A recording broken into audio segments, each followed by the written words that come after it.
Əmək haqqından tutulmaların hüquq əsasları əmək qanunvericiliyində dəqiq müəyyən edilmiş və yalnız qanunla icazə verilən hallarda tətbiq edilə bilər.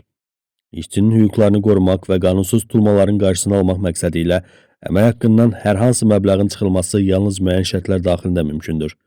Azərbaycan Respublikasının Əmək Məcəlləsinin 175-ci maddəsində əmək haqqından tutulmalara yol verilən hallar və bunun icrası qaydası öz əksini tapıb. Belə ki, əmək haqqından müvafiq məbləğlər bu maddə ilə müəyyən edilən hallar istisna edilməklə yalnız işçinin yazılı razılığı ilə yaxud məhkəmənin qərarı ilə qanunvericiliklə nəzərdə tutulmuş icra sənədləri üzrə tutulma ola bilər. Əmək Məcəlləsinə əsasən işə götürənin sərəncamı ilə işçinin əmək haqqından yalnız aşağıdakı ödənişlər tutulur. A. Qanunvericiliklə müəyyən edilmiş müvafiq vergilər, sosial sığorta haqları və digər icbari ödəmələr. B. Məhkəmənin qətnaməsi ilə icra edilən sənədlərində müəyyən edilmiş məbləğ. B. Qanunvericiliklə nəzərdə tutulan icra sənədləri üzrə müəyyən edilmiş məbləğ. İşə götürənə işçinin, yəni tam maddi məsuliyyət daşıdığı hallar istisna olmaqla təqsiri üzündən onun orta aylıq əmək haqqından artıq olmayan miqdarda vurduğu ziyanın məbləği.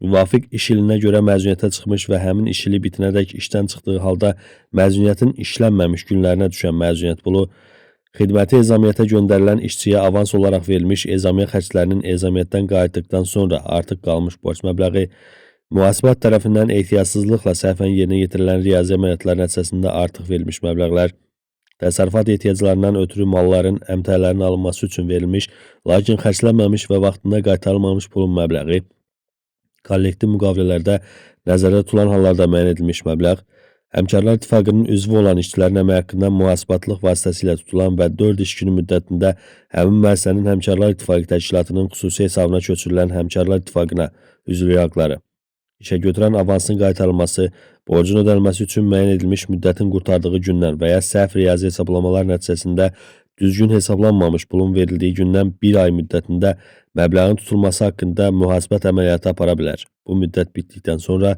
işçidən həmin məbləğlər tutula bilməz.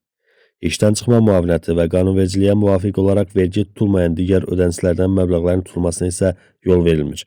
Bundan başqa, hesabda səhvə yol verilməsi halları istisna olmaqla işə götürən tərəfindən işçiyə artıq verilmiş əmək haqqı, o cümlədən müvafiq qanun və digər normativ hüquq haqların düzgün tətbiq edilməməsi nəticəsində verilən məbləğlər işçidən tutula bilməz.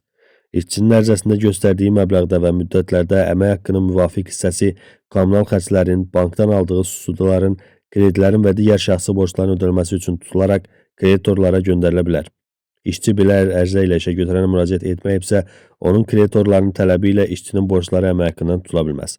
Nəzərə almaq lazımdır ki, əmək haqqından tutulmaların qanuni əsaslarla və müəyyən qaydalar çərçivəsində həyata keçirilməsi, işçi hüquqlarının qorunması və maliyyə intizamının təmin edilməsi baxımından mühüm əhəmiyyət daşıyır. Bu prosesin şəffaf və ədalətli aparılması həm işçilərin sosial təminatına, həm də işə götürənlərin qanunvericiliyə uyğun fəaliyyət göstərməsinə zəmin yaradır.